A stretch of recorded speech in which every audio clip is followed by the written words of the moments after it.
Enantiopus Kilesa is a rare Tanganyikan cichlid. Coming up in this Fincast, an interview with the nation's #1 breeder of this unique bottom dweller.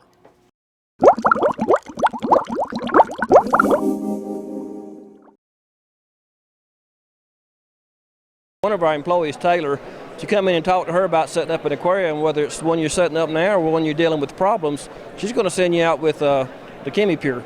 Absolutely, it really helps just take all the contaminants out. It's not one of those products where you have to do all the measuring and testing. You basically put it in, it takes care of your problem. Enantiopus Kilesa is an interesting African cichlid from Lake Tanganyika, sporting bright yellow lips and an engaging personality. These fish were on display at the 2014 Global Pet Expo in Orlando, where many of the nation's wholesalers come to showcase their fish to retailers. Rick Biro had these on display with some fancy bushy-nosed plecos featured in a previous Fincast. They typically would be kept either in a tank of their own or in a Tanganyikan community setup with less aggressive cichlids. On that particular fish, it's not aggressive at all. And it shouldn't keep it in with a real aggressive fish. I keep them by themselves, but people who have them, and I've taken them to shows, I've had them in Tanganyikan tanks with sand, with cyprichromis, with julies that hang in the rocks. Not very many trophies I would put them with, but they don't bother anything, and they're really a bottom fish. So I've had them in with ventralis that have been up top, and I think at long range you wouldn't want a big frontosa in there because that might be a problem. But otherwise, they don't bother anybody. Rick breeds them in huge vaults on his Florida fish farm. And this Kilesa is considered a pretty rare fish, and we have. I think we have the largest population of breeders on this fish in the United States. I would guarantee that we do. Really? Yes, we breed a lot of them. The fish typically lives in sandy areas of the lake where males stake a claim to a spot which they clean and then entice females to breed. It's a bottom dweller. It's the one that builds a big caves, in the sand, pushes it around, and then the male will stay there and court the females. The female comes and breeds with them. It's a mouth brooder. Rick is able to accomplish the same behaviors on bare-bottomed concrete. Well, my breeder population of them is a 400-gallon concrete vault with about 5 males in it and 30 females. No sand. We don't have sand. We can't, because we're draining the tank once a week to clean it. The males just take a territory over, and if you go out to the tank, you'll see they'll clean a circular area in the bottom. So it looks like little areas of circles, and a male will be in each circle, and the females will be cruising around, and the males will be dancing for them. They do an incredible dance, and their color is amazing.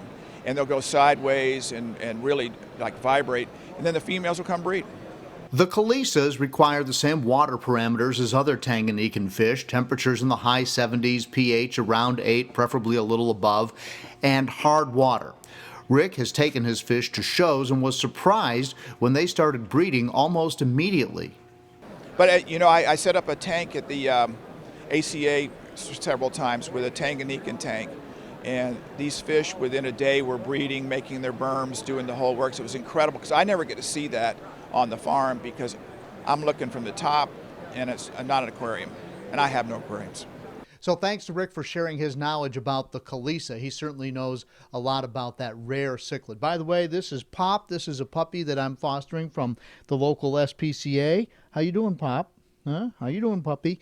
You might want to check out the Fincasters Facebook page or the Fincasters Instagram account, because sometimes, in addition to pictures of the fish, I'll post pictures of some of the puppies that tend to come through the Carlin household. But back to Rick, if I ever get the chance to tour his facility, I will definitely snap him up on that, because I think we could shoot a whole year's worth of Fincasts right there at his place, because he's got a lot of amazing fish and a lot of breeding going on, not to mention all the knowledge that they have up there.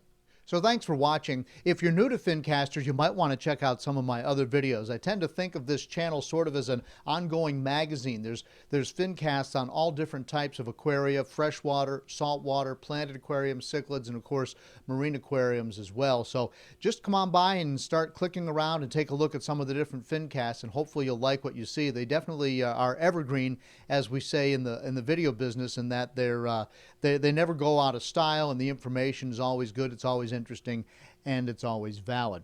Now, and if you want to know more about me, also check out this video right over here on the side. I put together a thing that talks a little bit about my background in the fish keeping arena and also as a broadcaster. So that's there. And please feel free to share those links so more people can learn about Fincasters. Make sure you subscribe. It really does help out the channel, and I do appreciate it when some of this stuff goes out there and people start telling other folks about what they've seen here on the channel.